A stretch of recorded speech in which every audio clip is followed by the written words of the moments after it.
Today we're talking about aggression versus assertiveness and exactly what that means for both men and women.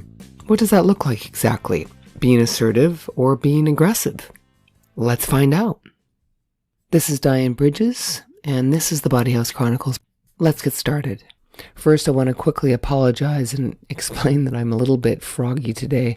It sounds worse than it is, but we press on. Here we go. First, let's start by defining what's assertive and what's aggressive. What does that look like exactly? And what does it feel like? And what kind of responses does someone get, a man or a woman, depending on whether they're being aggressive or assertive? Now, in my experience, being aggressive means sort of crossing a line between being sort of passionate about something and getting angry, allowing anger to be infused in whatever point you're trying to make. Then it comes across as aggressive. So I guess the line is crossing over into anger. Now, for men, in general, they can get away with a little bit more that way, displaying a little more anger and therefore aggression in their viewpoints. Women, not so much. And I think both men and women give men that leeway. And this is part of the masculine and feminine way. Men have more natural instincts to be territorial and to fight. Women have more natural instincts to want to harmonize and connect. In general, this is true. We see it everywhere. It's been true throughout the ages. Assertiveness, on the other hand, is a type of passion and intensity that shows that you have energy and intention in what you're saying, but there's a measure of grace.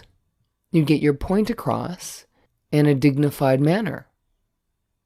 And that's far superior to any type of aggression. There's really no need for aggression except in the great minority of situations. And there's very few events that arise where it isn't prudent to be graceful and exercise dignified assertiveness before you have to engage in any type of aggression. And that's especially true for women, mostly because women are much more graceful beings in general.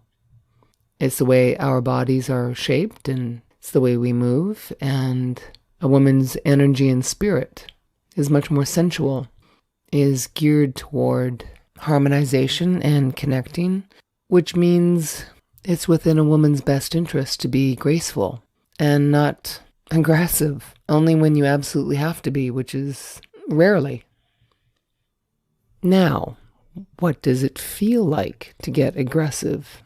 Well, quite simply, I would think it's that moment where you realize you've lost control of your emotions, for both men or women. You know when you've come up to the line and you're speaking in a passionate way, and then when you step over that line, you've lost control and you've gone into anger. I'd like to think it's time now that we have an understanding or appreciation for using more maturity in our approach to dealing with others. And for women, that means using more grace and not being tempted to cross that line into anger and getting aggressive, because it doesn't serve us. It makes us less, much less. I know because I've seen that in my own life. We just can't get away with anger and aggression like men can. It makes women much more one-dimensional. Men already are, ladies. Men are simpler creatures than we are. And there's nothing wrong with that. That's the way it's supposed to be. That's not a derogatory statement. It's supposed to be this way. Women are more complex. We have more mystery. We hold the void. We need to be more responsible, which means handling ourselves with more grace, integrity, and maturity. Everyone's human. We're going to slip and make mistakes. But having a philosophy that it's strong to allow yourself to continuously step over that line into anger and aggression is inaccurate and rather foolish. So in light of this, ladies, I hope you see the wisdom in being assertive and not allowing your anger to take over and become aggressive. You can still get your point across. People may still be disrespectful or not listen to you, but either way, you've stayed in control. You haven't let them trigger your anger. You haven't let them allow you to rise to aggression, which is a lower form of dealing with anything, unless you have to defend yourself. If it's a battle of ideas, then being assertive and staying dignified and graceful is more than enough. And let the chips fall where they may. Thank you. This is your host, Dyann Bridges, and you've been listening to The Body House Chronicles.